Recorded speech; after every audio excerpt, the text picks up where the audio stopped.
Welcome to another edition of Business Today, where we take an in-depth look at the business world and its dealings. As always, we will have a personality segment and a market discussion segment in today's show. But first, it is time for the personality segment. And for today's personality segment, we are looking at a very interesting sector, more specifically the food sector. Today, we have brought on a guest from the outside. You'll know the meaning of outside when you look at this personality segment clip we have prepared for him.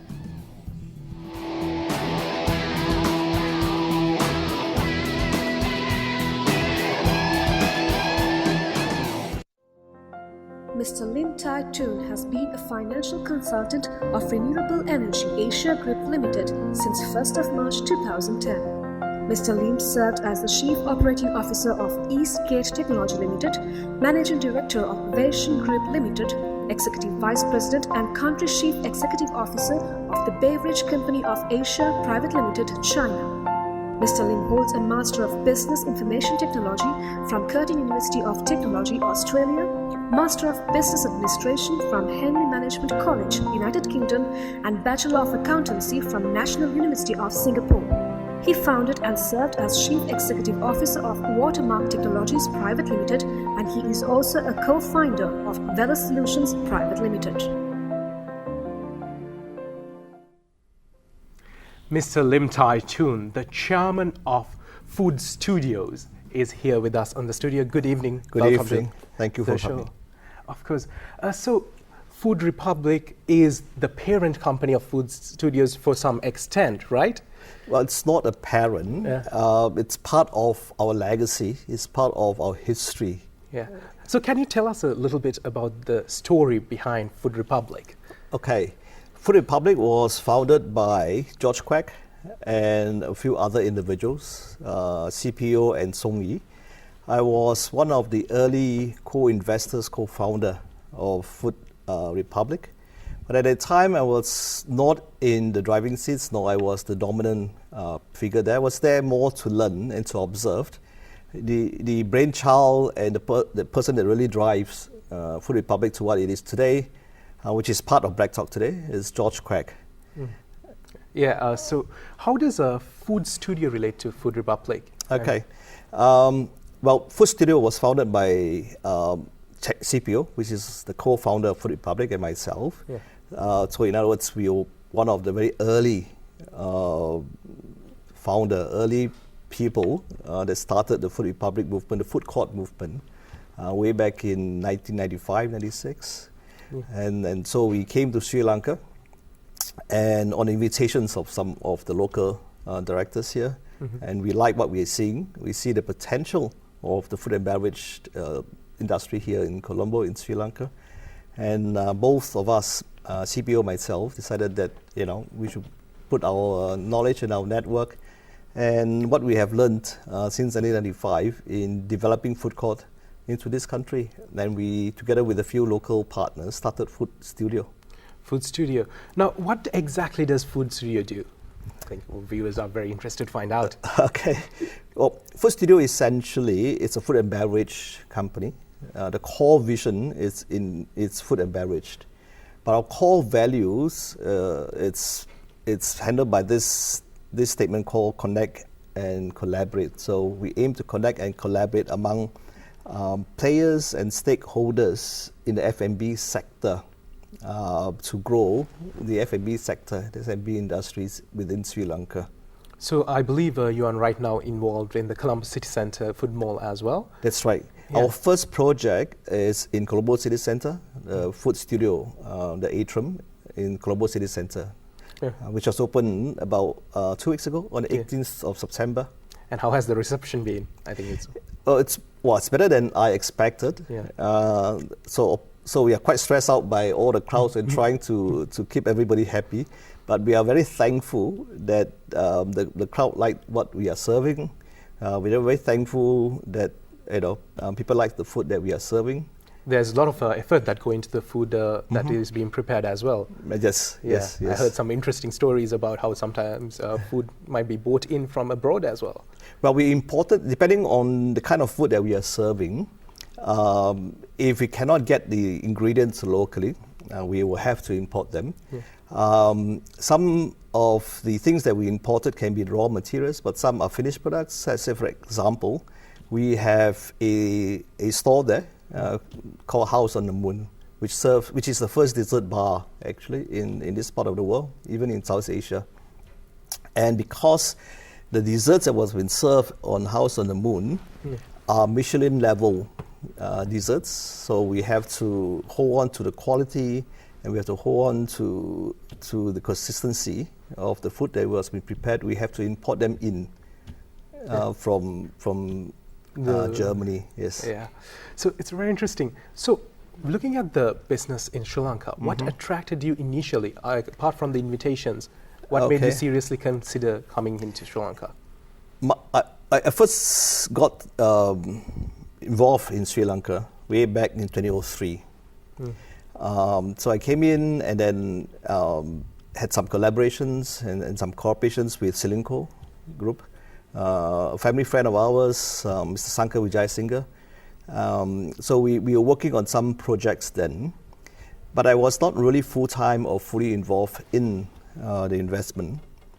It was only about 5 years after the Civil War ended in 2009, and then about 2012, 2013, that I decided to seriously look at the country, the economy. I've sat on the boards of many listed companies in Singapore, and we have investment in many countries, in China, in Indochina, in Philippines, in Taiwan, in Indonesia. So Sri Lanka is, to us in our analysis, the next bright spot, the next bright star. And that what brought us to take a look at Sri Lanka. So we came to Sri Lanka looking at farming. So we invested in a farm in Kaupiti, in Puttalam, a prawn farm there. And after a few years later, we looked into doing a vertical downward integration. So from farming, we are looking into the F&B sector. And obviously, when we look at the F&B sector, the past experience of doing Food Republic and food court and retailing and restaurants come into play. And that is the reason why we look into starting a food atrium in Colombo. So you did mention that you have served in the board of many companies in Singapore. How does a business experience in Sri Lanka compare to those? Each country has its own challenges, whether it's in Philippines and in Indochina or Taiwan. I think challenges is not unique in any businesses, in any countries that one go to. But what is important in each of the project or in each of the investment that we go to is to look for local partners that we can trust, the local partners of like-mindedness, local partner with shared vision. And we are very thankful that for Food Studio, we have found local partners that are not only visionary, but very capable and extremely supportive of what we are trying to do. So, talking about Food Studio, how do you see Food Studio growing in the future? Food Studio will invest and will focus on the F&B sector in Sri Lanka in general, but in Colombo in specific. Now, today we are looking into food atrium, or in your definition, food court, but it's not a food court. It's a big space with atrium. You have seen the photographs and you've seen the video of how the CCC number of food flows atriums. And a lot of different stores. So the design of the place, the whole area, it's not a typical food court that one is familiar with. So we decided to call it a food atrium. So the first driver will be doing food atrium. And subsequent to that, we are looking to do restaurants and standalone concepts. So that is on the F&B sector. But to develop, to do well in the F&B sector, we have to look at integration upwards. So we are looking at integrating the cold chain, the logistic chain. So we are looking at investing in cold room.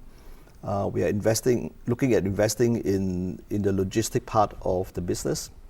And then going concurrently and going forward as well, we are looking at investing in the farm. So we have a prawn farm. We are looking to set up a crab hatchery and nursery in Sri Lanka. This is going to be the first crab hatchery and nursery in Sri Lanka. So that's how we are going forward domestically in Sri Lanka. And obviously, from Sri Lanka, we are hoping to use that as a stepping stone, as a platform to move into Maldives, to move into India and East Asia, and countries like this. Now, you mentioned about investing, how you look at partners at first. What are other key areas you look for before investing in a business? Other than people aside, partners aside, of course, you look at all the macroeconomics. The macroeconomics in Sri Lanka give us a lot of optimism. I don't know, you may not feel as optimistic as me, but as a foreign investors coming in, I'm quite optimistic of Sri Lanka. Because what I'm seeing here in Sri Lanka, it's what I've seen in many other countries that we have been there, that it's coming out from the cups of a difficult period of time in history, and people are very optimistic. People are extremely hopeful about the future, and you have many Sri Lankans coming back. Your diaspora is coming back and working over here, and so we are extremely optimistic about the growth of this country. We are looking at factors, macroeconomic factors like your spending, your growth, and some of these typical macroeconomic factors that all foreign investors will look at. Yes. Before starting a business. Now, you said about starting the business aspect, and you are in very diverse sectors, right? You are into energy, you are into consultancy, and you're of course in food as well. How do you adapt yourself to different challenges that different businesses present? Okay. Well, in the first place, I am a very curious person. Yeah. Okay. I love knowledge. I love to read. So whichever sector I'm in, my curiosity allows me to be interested. That keeps me going. Okay. So that's one on a personal basis. So I read a lot.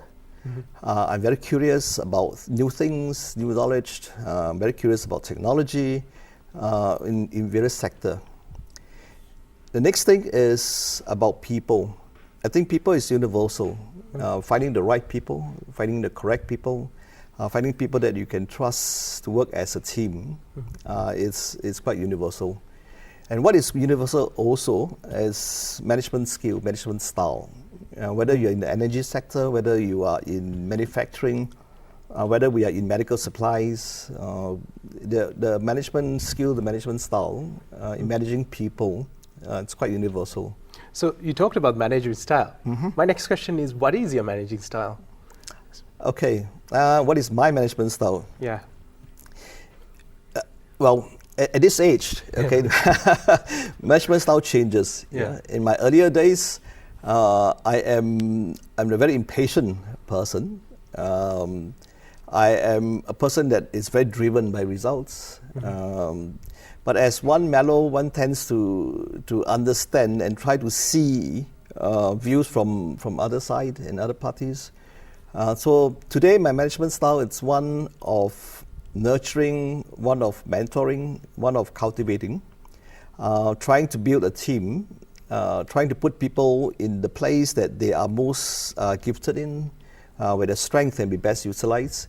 I personally do not believe that anybody is bad. I always think that it is because they are not put in the right place, the right job. So today, one of my key objectives is always to look for positions, for places that this particular person that we hire can exercise his or her strength. Yeah, all right. Now, talking about Sri Lanka looking as a foreign investor, okay. What opportunities do you see in the Sri Lanka for businesses, different sectors? I think the fastest growing sector will be in the food and beverage sector, the entertainment sector. To me, the key driver for Sri Lanka economy will be tourism. Yeah. I think manufacturing will come after that. So investing in tourism or tourism-related businesses, it's something which I think as a foreign investors will be will be what we call the fruits that it's easiest for us, the low-lying fruits for us to go into. So food and beverage, the restaurants, it's where, and entertainment, it's where we will want to invest heavily into. Yeah. And subsequent to that, obviously, we need to look into manufacturing and processing to support those investments. So what manufacturing and processing sectors do you see growing in Sri Lanka? Food manufacturing, food processing. Look at the raw materials that Sri Lanka has. Yeah, a lot of agriculture. Agriculture, your aquaculture. Oh yeah. It's a lot. So as long as there's investment into technology to bring about the necessary yield and productivity in the aqua and agriculture, the downstream processing will come naturally. All right. So after managing those successful businesses, what does a typical workday look like for you? Okay, you use the word successful. I use the word, there are many failures along the way as well. Yeah. How do you actually overcome that before that? How do you overcome the failures? Do you it's not easy. It's not easy at all. Not easy to stay positive all the time. Although everybody says stay positive. If you fail, take it as a lesson learned, but it's really hard. Yes, very hard. Why can't I learn lessons from a successful venture rather than a failed venture? But you just have to pick yourself up and say that, for every 3 strikes that you go, hopefully you get one good hit then. Yeah. That's the way it is. At the same time, I'm a person who believes that our hard work contributes only a portion of the end results. Okay, not too sure whether you heard of this thing that men can plan, but only the gods can decide how we all move to. So there are unforeseen circumstances all around the corner. Yes, I mean we can't dictate, we can't control everything. Okay, so when you talk about how do you overcome failures and success, if you allow yourself to think that you are the controller of all things, that you can dictate how things end, then you will always be very disappointed when things doesn't go your way. Now, having said that, a failure may not be a failure. Failure may be a failure today when you see it, but if you look back 5 years down the line, that failure, it may not be a failure, it may be just a stepping stone to something else. So how do we define that? That's the thing. Yeah. So going back to my previous question, what is a typical work day for you? Okay, what is a typical work day? Depending on where I am. In Singapore, my typical work day will start, obviously, with the news. So BBC is my daily diet. Okay. So you want to keep updated about the going-ons of the world? The going-ons of the world. There's a few channels that I took the news seriously, now that with all the fake news around the world today. And I enjoy my time a lot with my grandson. He's I think 8 months, born in January. So that's a new phase of life when I'm in Singapore, playing with my grandson. My wife, it's doing part-time now, so we are catching up with a lot of the time that we could have time together to catch up. So I really enjoy those time when I'm in Singapore with her. Yeah. And then, but back in Sri Lanka, back in Colombo, when they have a project going, I'll start very early in the day. Whether it's at CCC or in the office. So the typical work day is to go through what has to be done.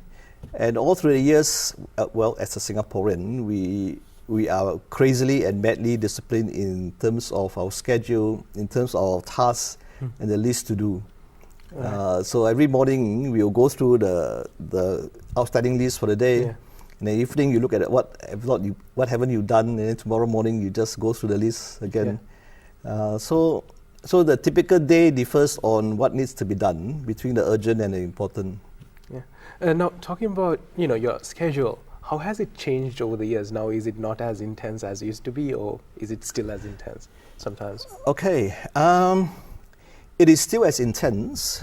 However, I've learned that over the years, I've learned that there are things that you can control and things that you cannot control. And things that you cannot control, over the years you have learned to let it go. You have learned that, if you cannot control the outcome, then just take a book and read a book, or just relax and watch Netflix. Yeah. Okay. Things that you can control, or things that you think if you put in the attention or the energy into, you can manage or change the outcome, then you must drive it. Yeah. So over the years, it is the finding the correct balance between that. When you're young, you think that you can control everything and you want to do everything. So you are stressed out because of that. As you mellow, as one be mellowed, and then once aged, then you realize that you can't control everything, and then you begin to learn, and which is a good thing, to differentiate between what is urgent and what is important and what needs to be driven. Yeah. Now, there's a lot of young entrepreneurs who might be watching this program and being awed by your success or your achievements as well. So, what is your advice for them just starting out? Okay. For the young entrepreneurs, well, the first thing is, I would say that you cannot control everything. Yeah. That's one. That's one of the key things that one of the key things you've been talking about. And secondly, how do you define success and failure? It's very important. It's just not monetary all the time, is it? Monetary, it's one measurement. Okay. What I'm trying to say is, there's this story about this old man who found a horse one day. So is it a good thing or a bad thing? Okay. So now one would think that it is a good thing. Okay. So to find a horse, got a horse in, and the son rode on the horse, and the son fell and broke his leg. So it's a good thing or a bad thing? Okay. Now it's a bad thing that the son broke his leg. But after the son broke the leg, a few months later the country went to war, and all the fit young men was been drafted to war, and because he broke his leg, he was not drafted to war. So was it a good thing or a bad thing? So what I'm trying to say is, in each event, one never know what is a success and what is a failure. So you should take those things as they come, and believe in that. In your life, as you connect the dots, when you look back, it will go well. There's a God out there, so it will.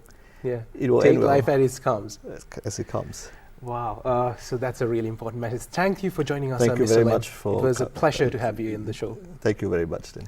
All right. So with that, we're winding up the personality segment. Nisanga will be here with a very interesting discussion about marketing after the break. So we'll take a break and we'll be right back.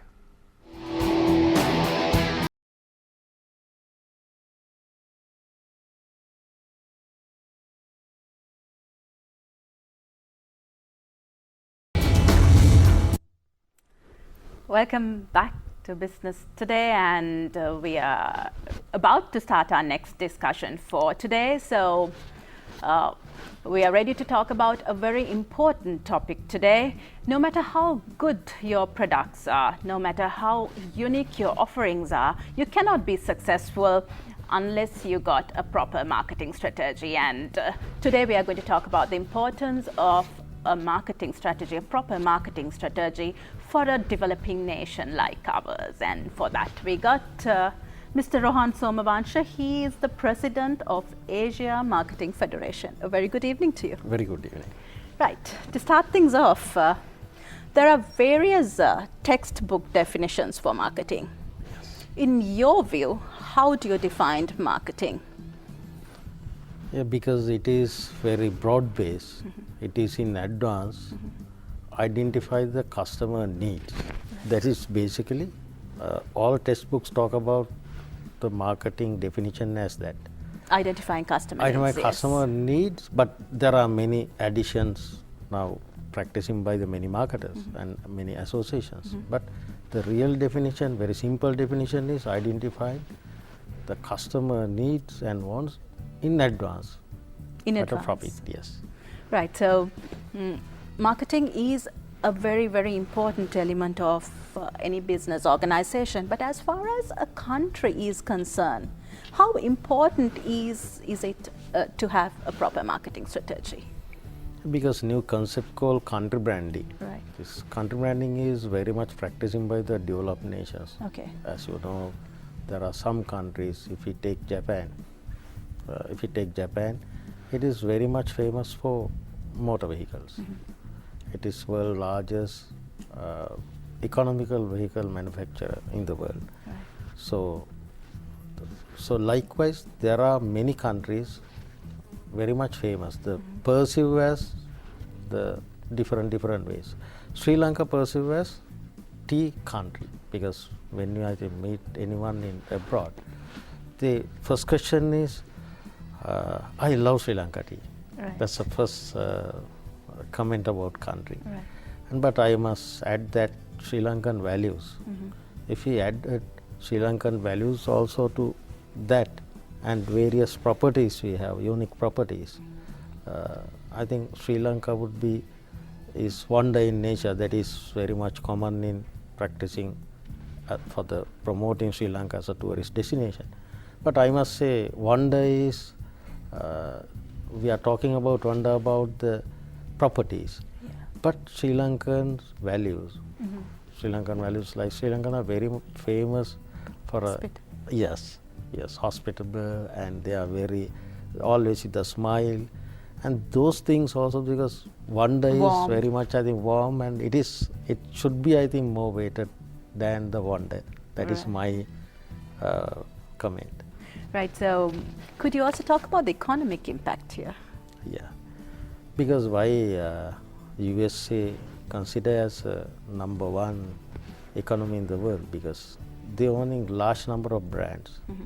Because today's context, management context, so for the last 10 years time, rather if we take any organization, it is asset value, we can divide it into two. We normally, in finance terms, we call land and building as assets, and the machinery are the asset. But in last 10 years time, non-physical assets like trademarks, the logos, brand names, the rights, copyrights, contributed more to the organization wealth. Right. So then that's why, because country, the economic point of view, the marketing is important for the country. Right. So we discussed how important it is, how important a marketing strategy is for a country like ours. Yes. So in your opinion, what sort of positioning do you suggest? Because in my opinion, we have to go beyond sun and sand. Yes. But as a veteran, what is the positioning you suggest for Sri Lanka? Yes, my suggestion is so lovely, very simple, SL. Because lovely means, as you mentioned, because you want to, I think, go beyond the sun and sand. Yeah. Right? So lovely means our people's values. With that properties plus the values of the Sri Lankan. We have a 2,600-old history and heritage. People still maintain those good values. So we want to promote it. That's a perception. If anyone, I think, met Sri Lanka, so I think he should have a perception about Sri Lanka. So people with smile, people with warm, and the country is very much beautiful. So that kind of a mental picture he should have as a country. That's what I propose to build in long term. Any logical reason for your answer here?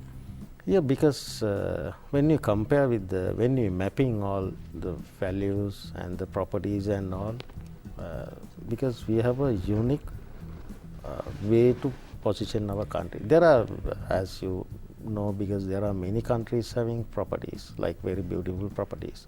We say Niagara Falls is a beautiful property. It is very much famous in the world. And there are many heritage sites in the world. But as a small country, because we have all those properties, plus people factor is very much important. But when you say the people factor, you will not, I think, find people like Sri Lankans. So that's why, because I am very much saying that I think we must go beyond sun and sand. We must go beyond the property-based country branding. All right. So that is your opinion. My opinion. Right. Also, a good brand name, a solid brand name is a huge wealth for an organization. As you mentioned, So can you talk about how branding has evolved over the years? Yeah, because of the industrial revolution happened in, I think, some say 50, 60 years ago. There are manufacturing era, there are many organizations manufacturing the same goods. Then they want to differentiate their goods from their competitors. That's how this marketing just started or created. But after that, it has the journey begin in different direction, because now this branding and marketing evolving in the many value-based branding. Value proposition is very much important thing. Say value proposition, there are many value propositions in the same product category. Different brands may have a different kind of a value proposition. So because of the different kind of a value proposition, only the general public or consumer differentiate those brands from the other brands, even though in the same category. If you take any FMCG category, there are many products, many brands, but people have their own perception, own the mental picture about those brands. So then evolving is, first thing is you have to find the space in the consumer's mind, where I put my brand. So what is my specialty?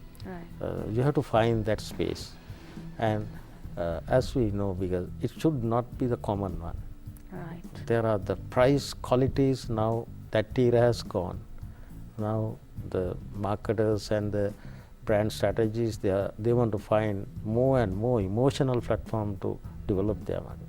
That's why, because most of the brands, Emotional appeal. That's why most of the brands, they go to more than the physical or kind of a values. They are thinking about the very much spiritual kind of a space for their value. Brand. So is this a universal evolution, or? Yeah, it is universal evolution. So if you take some of the brands in the world, very famous brands in the world, so then they are very much ethical.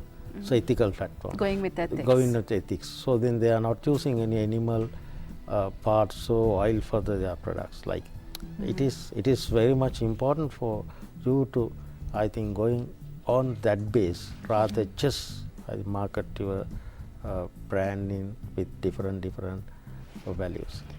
Right, a business environment success is always quantifiable. You have quantifiable outcomes, but in marketing and communication, it's different. It's very difficult to quantify the success rate. So how do you convert your outcome or the success rate into a quantifiable outcome, basically? So marketing, most of the time marketing is quantifiable. Marketing going with the numbers.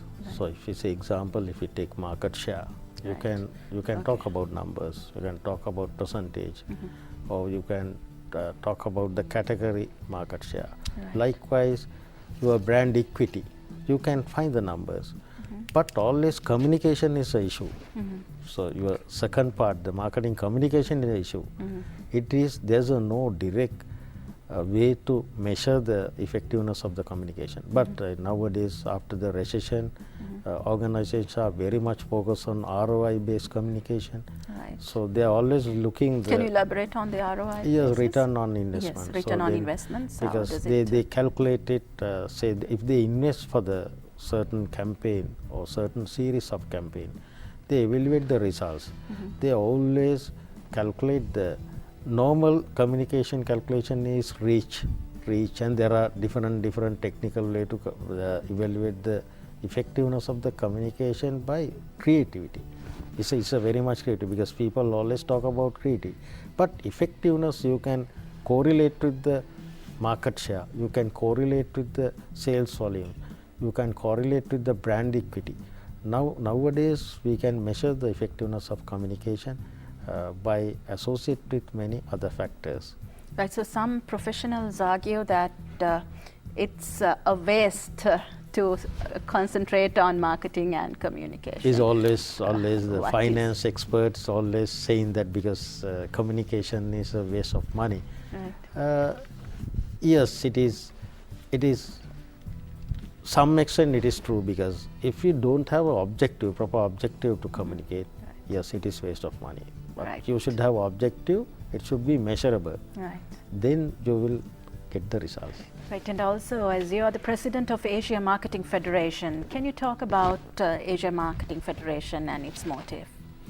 Yeah, because Asia Marketing Federation's vision is to promote marketing in Asia and In Asia? In Asia, and its ultimate objective is to create a different Asia through marketing, because Asia is very much bigger. It is representing 60% of the world population, and there are two large countries like India and China also in Asia.